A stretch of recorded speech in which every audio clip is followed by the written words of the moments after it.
Hello, you're welcome. This is Real Estate Business with Debo Adejano, MDC of Realty Point Limited. They call us the Sack Your Landlord people. I consider myself a real estate entrepreneur. Now, in today's episode, I'll be talking about, we are continuing the series, on developers, what you should do at inflation periods, okay? As we have right now, if you're operating from Nigeria, you understand what I'm talking about. Now, but before that, if you've not subscribed to this channel, let me use this opportunity to encourage you to do so right away. Just click on the subscription button. Yes, click on the subscription and also on the notification button. What that does is whenever we release any video, you'll be one of the first to know. And I can bet you have loads and loads and loads and loads of very useful content here right on this channel. I talk on things bordering on real estate, on entrepreneurship, on sales, and on financial freedom. You will find it really, really, really, really interesting. I can bet you. Now, back to what we're talking about. One of the other things you need to do, you remember in the first episode we talked about, of this series, yes, we talked about pricing and costing, that those are the two things you need to balance out at times like this. So in trying to still work on your costing, which is what we've been talking about, starting with, I first of all talked about reducing your size, and also if you missed that first video, you want to go and watch to know what that strategy is about. Now, the second strategy I'll be talking about is, can you look at the materials you are using? Yes, the materials you are using and the methods of construction that you are adopting. That can be a window by which you can bring down your cost at times like this and still be able to sell your property at the current price probably, and then meeting your margins or not taking so much of a beating on your margins. I'll be right back to explain it after this time out.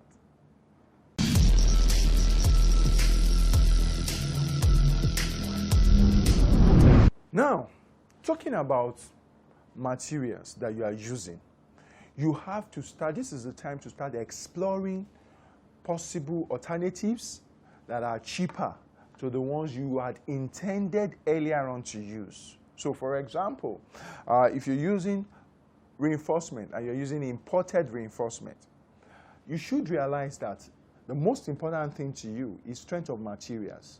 That's the treatment and strength of materials, for example. Now, earlier on, I discussed the other method, talking about costing, pricing, those are the two hands. And then we're talking more about costing right now. I'll still talk about pricing also, but we're putting out strategies that you can use. When you are in such a time as this, inflation and all, like I said, pricing and costing are the two things you are trying to balance out to ensure that you don't get out of a transaction at a total loss, okay? Now, in addressing cost, which is part of one of the first strategies that I shared earlier in the series, the second also will border on cost, and that is to say that, look, can you review the materials you want to use for this construction? The materials you had earlier planned, can you start exploring alternative materials that are more affordable than the ones you had earlier planned for, but will not necessarily impact on the quality that you are trying to deliver or the integrity of what you are trying to build, So take, for example, reinforcement. If you were using imported TMT, thermally treated reinforcement, for example, can you check in the country, Nigeria right now, we have a number of foundries and a number of reinforcement producing companies.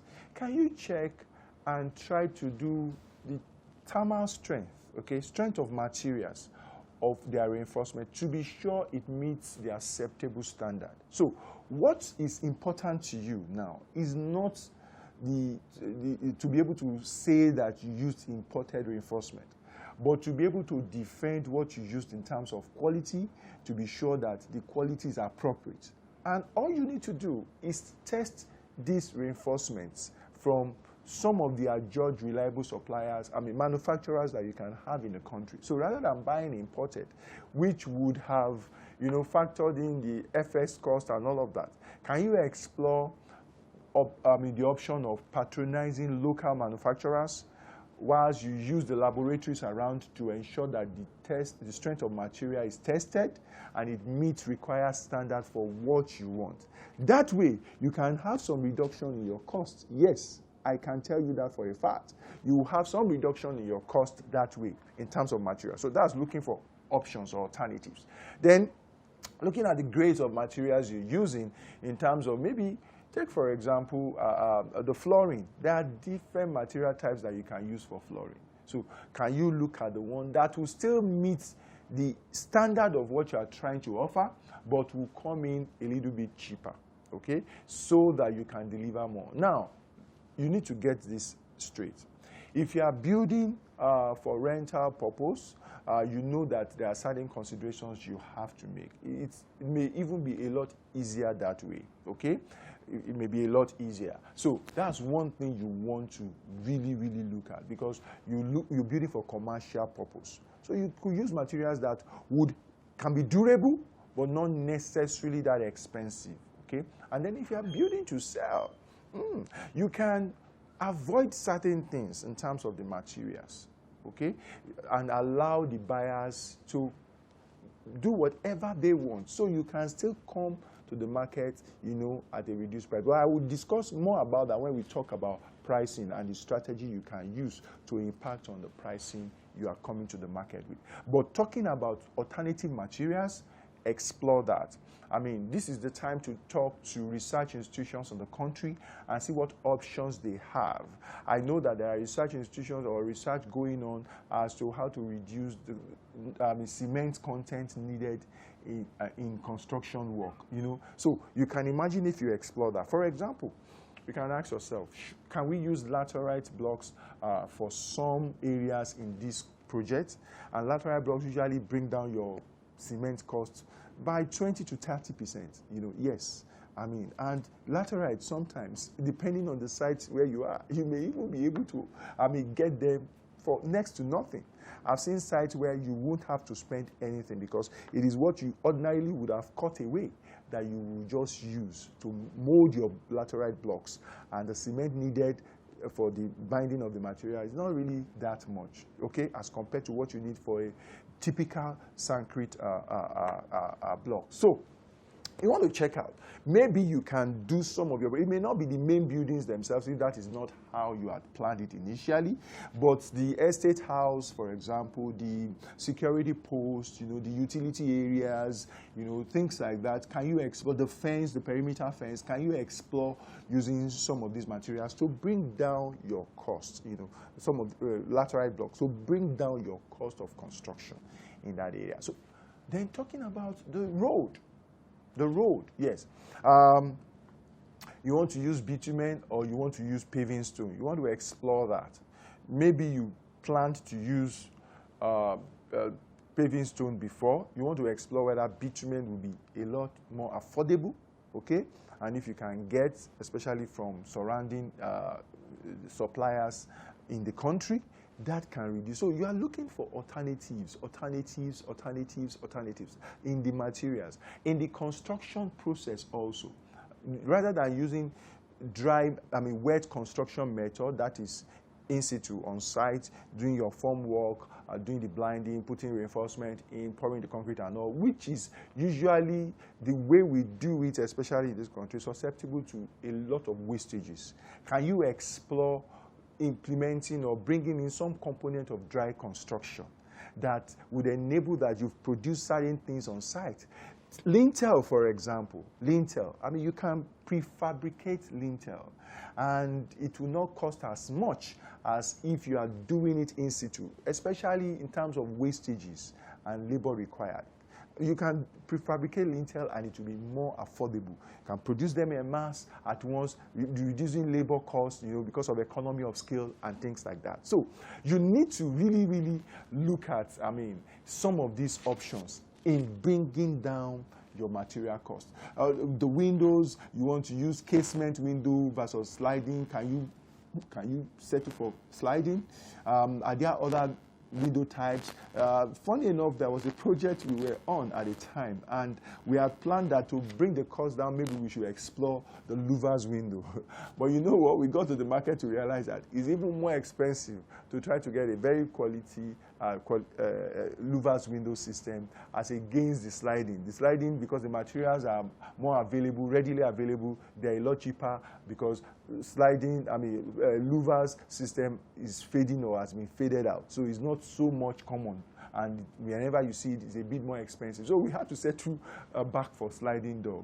Whereas those days, louvers was, louvers is even till now, louvers is looked at as being cheaper, you know, as being less qualitative to sliding, of course, to casement, you know. But in actual sense, it's more expensive.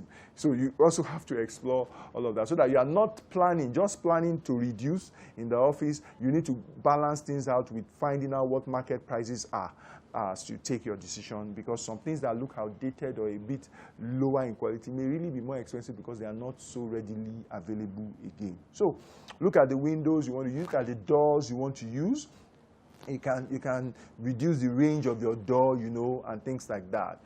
Look at, maybe you want to do imported versus locally made, fabricated doors, or you want to check, okay, instead of the kitchen door, which is usually the exit door, instead of using the same type of door for the entrance, which is the sitting area and the kitchen, you probably want to use a lower grade of door, you know. So explore all of that, and you can find a way to reduce your cost. The kitchen slab, instead of using probably granite, you want to use some other options, you know, that will still be affordable to deliver what you want to deliver, and the quality will not be so much affected. So look at your finishes. I must tell you that within the area of finishing, you can save a lot if you explore. Okay? You can save a lot if you explore. So you want to check that. Instead of doing POP all across, or even the type of POP you use, you can screed and paint in some areas and still do POP in some other areas that are necessary. Right. So number 2 strategy that I've shared today is about looking at the alternative options you have as to the materials you want to use. Look at more affordable materials, you know, that will not compromise quality or the integrity of what you are building.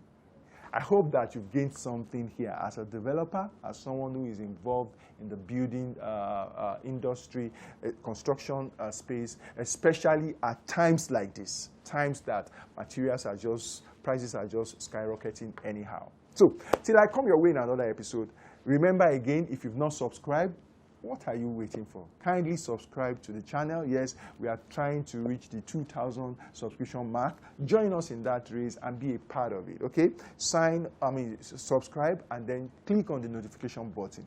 Because here, I usually will drop very useful materials on real estate, sales, entrepreneurship, and financial freedom. You can be sure you definitely have loads, tons of materials that will benefit you. We have over 170 videos already on the channel, and more are still coming, very useful ones.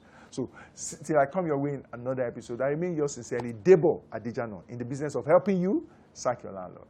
Thank you.